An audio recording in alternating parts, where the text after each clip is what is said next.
Hi everyone, and welcome to another video. This is my first video in a while, but I hope to get back to posting more videos and speaking with you guys in the comments and just continuing content creation. It's just been a crazy, busy period. I officially started as a fine fragrance perfumer, and so there was just a lot of work in preparing that, but now I've settled in a bit more and I want to get back into making videos. In this video, we have a perfume buying guide for Guerlain, and I just thought it'd be nice to do some buying guides with the holidays coming up. You know, we're going to be spending more time in malls looking for gifts for loved ones and ourselves.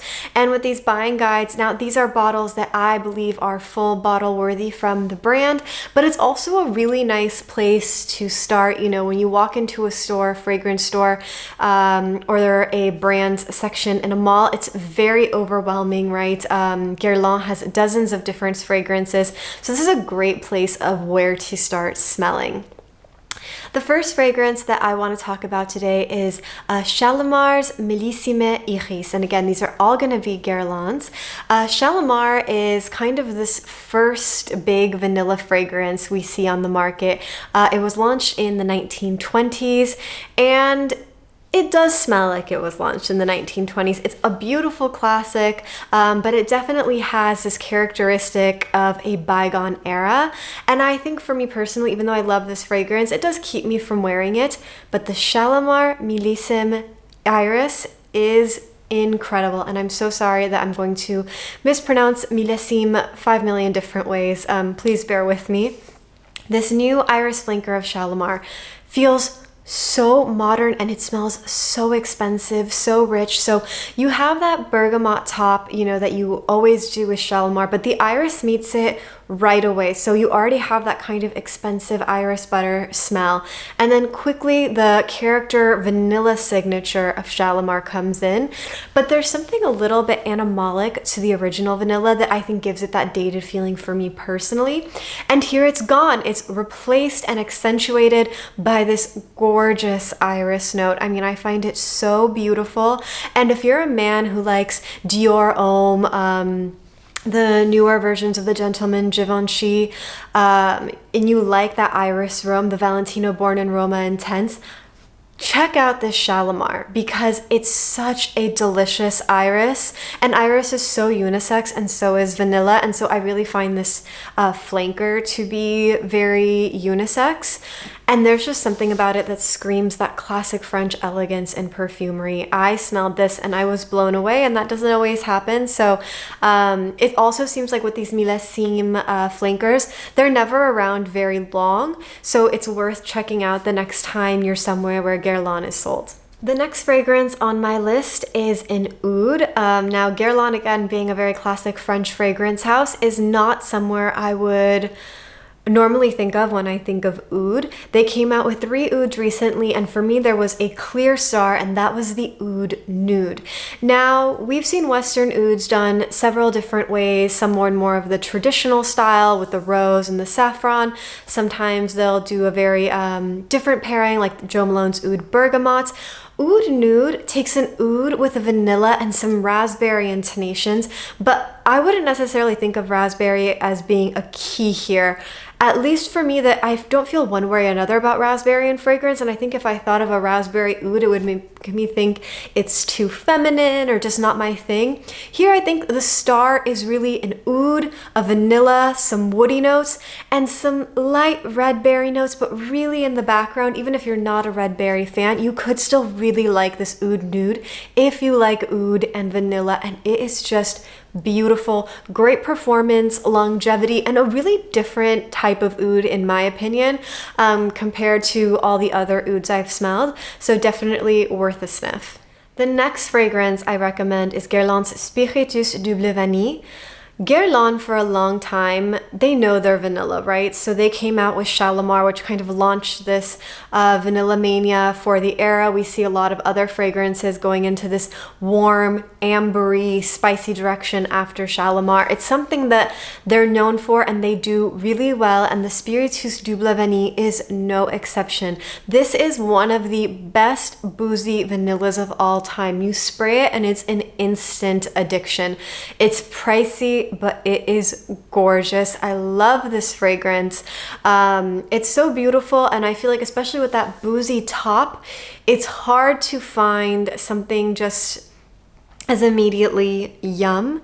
The only thing that I struggle about with this fragrance is the longevity is it's not terrible, it's not weak, it's just very medium. So I would say I never get more than 3 to 4 hours from this fragrance on my skin personally. And your mileage may vary on this. I've seen other people say that they get more wear out of it, but definitely test on skin first and try it, because the longevity really differs. And at this price point, depending what your goals are, a lot of people want a fragrance that will last all day with them.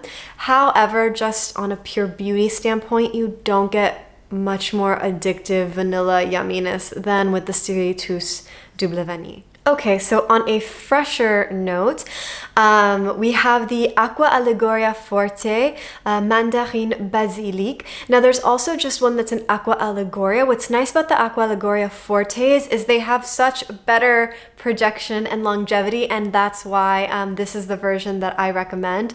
Guerlain, again, like we said, is known for kind of these more classic French traditional fragrances. So we have a lot of balsams, a lot of depth, a lot of richness in the other fragrances I talked about previously, where this fragrance is a completely different direction. This is one of the brightest, freshest, but still really intriguing, very interesting, still very addictive colognes that I have smelled.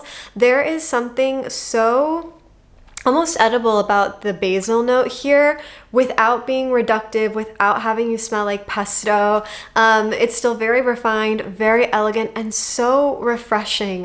When you're not in that kind of sexier base note mood, when you want something uplifting, I often go for this fragrance. I just find it, I'm kind of at a loss for words. It's just classy, I guess. And I don't know, I don't love that word, but there is something just like carefree, carefree. I think carefree is a better word. You spritz it on, you smell good, and it doesn't smell like you're trying too hard. I think that's what I've been trying to pinpoint. It's such an easy wear, but you still get that when you smell it. It's not a complicated fragrance. Again, you start with this burst of mandarin, get a little bit of lemon as well, and then you kind of have this like yummy, savory basil note, and the pairing works in kind of surprising way. But yeah, it's a great fragrance and worth checking out. The next fragrance worth smelling if you find yourself in a Guerlain boutique is the newest Petite Robe Noire flanker, Cherry Rose. So it's La Petite Robe Noire Cherry Rose. Or is it Rose Cherry? It's Rose Cherry. La Petite Robe Noire Rose Cherry. Now I like La Petite Robe Noire. I think it's a really interesting blend. It actually kind of reminds me of a cherry Coke, but it's more of this sweeter vanilla balsamic cherry, and it's not a soliflor of cherry whatsoever. You can kind of pick out the cherry, but there's a lot of other stuff going on as well. What I really liked about the Rose Cherry flanker of this is how much more bright and juicy and fresh that cherry was. The other one was this, again, this like kind of vanilla maraschino cherry. This is like a bright, vibrant, juicy summer photorealistic cherry, and to me that's unisex. So it doesn't really have that same femininity of the original Petite Rose Noire. There's also a very vibrant, fresh rose, but if you like fragrances like Jo Malone's English Pear and Freesia, my husband wears it, so I also find this to be quite unisex. You might really like the Rose Cherry. I was pleasantly surprised by it, just how different of a flanker it was. It actually added a really new twist to the line, and I really appreciated that. Again, Guerlain is very good at these twists. Also, their packaging is super beautiful, so they make great gifts, but they're really good at refreshing and spicing up their current offerings in a way that feels really thoughtful. It doesn't feel like some other flankers, like a cash grab. Here, it's really like adding to the art and the beauty and the storytelling. It's all very well thought out, well put together, and I personally really appreciate that, and it's why I love the brand so much. So again, flankers, they're never around for very long, so it's worth sniffing while you can. The last fragrance on my list, I think a lot of you out there love, and it's Creer Beluga, which is this delicious vanilla leather. Again, I mean, this could almost be a vanilla video, but Guerlain just does vanilla really well, and I plan on doing buying videos for other houses, but you'll see that sometimes there's just themes that certain houses do really well, and it's kind of where you go to for that theme. I'm a vanilla lover. Guerlain really knows what they're doing with vanilla, and so that's also why you see so many vanilla-based fragrances in this video. And they're also really good at doing a unisex vanilla. So here again with the Spiritus Dubli and the Creer Beluga, you have this leather and vanilla, or a boozy vanilla, or the Oud Nude with an oud and vanilla. It's one of, I think that's also what's nice about their vanillas, is they're not too cloying or pastry or sickly sweet. They're very elegant and refined and true to that vanilla absolute. And they, again, because of that, they also smell more refined, more elegant, more expensive. You smell the savoir-faire. Delphine Jelk, who is the in-house perfumer and behind a lot of these fragrances, is so talented, and I think really understands the vision of the house, is good at modernizing that traditional French savoir-faire.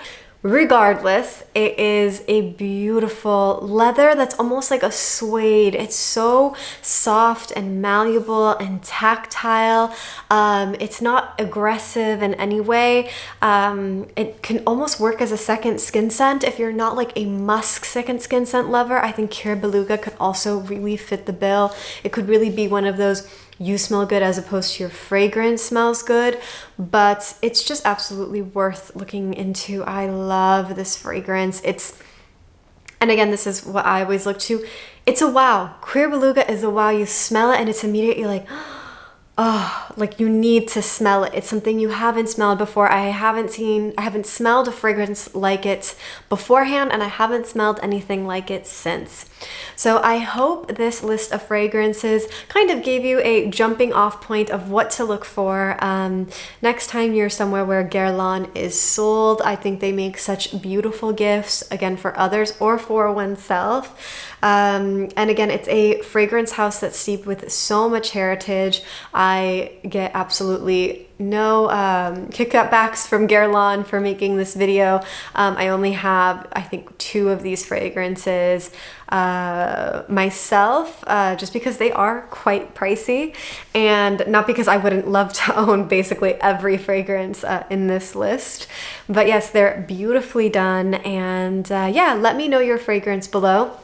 I have a feeling I'm gonna get a little bit of some comments of how come L'Homme Idéal isn't on there. I did a video with Sebastian on L'Homme Idéal quite a few years back, I think 5 years back, and my favorite was the L'Homme Idéal Cologne, which had this delicious grapefruit note. And I looked, and it seems like it's discontinued, at least here in Europe. I couldn't find anyone that was still retailing the bottle. So that would have made it on my list because I loved that one.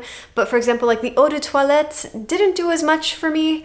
If I remember correctly, the Eau de Parfum had a nice cherry note, but now we have a lot more cherry fragrances on the market. And so that's why I didn't make my list. It's still a super nice fragrance. It smells very good, but I think for me, going into a store and what I want to smell and re-smell, it's generally not that fragrance. However, it is still very, very lovely. So I hope no one takes this as a diss to L'Homme Idéal. Thank you so much again for joining me on my channel, and I hope to see you all soon. Bye, everyone.